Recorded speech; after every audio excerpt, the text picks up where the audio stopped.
պահ հանձվում է HR մենեջեր, ընկերությունը զբաղվում է հագուստի ներկրմամբ եւ վաճառքով։ Աշխատանքի ժամերը ժամը 9-ից մինչև ժամը 8, աշխատավարձը 400,000 դրամ։ Сомнительно, но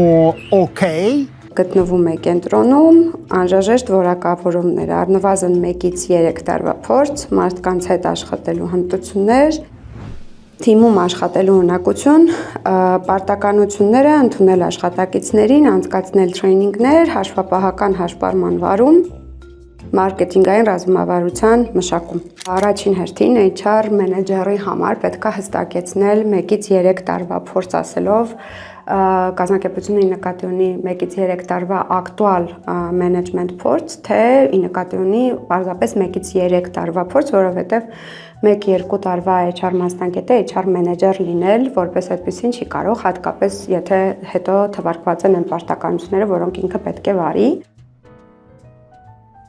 Հաշվապահական հաշվառում եթե կարդանք, դա հենց հաշվապահական գործառույթ է, այսինքն ձևակերպումը սխալ է։ Մարքեթինգային ռազմավարությունը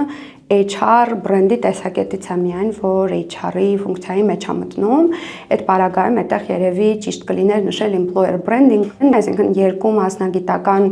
դրույթներ պարտականությունների մեջ լրիվ ուրիշ մասնագիտությունից են նշված, դրա համար այս հաստիքը որպես այդպեսին սխալ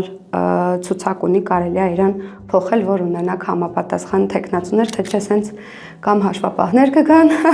կամ մարքետոլոգներ, կամ էլ junior HR-ներ, որովհետև 3 տարվա փորձը ամեն դեպքում ստրատեգիկ պլանավորում չի ենթադրում։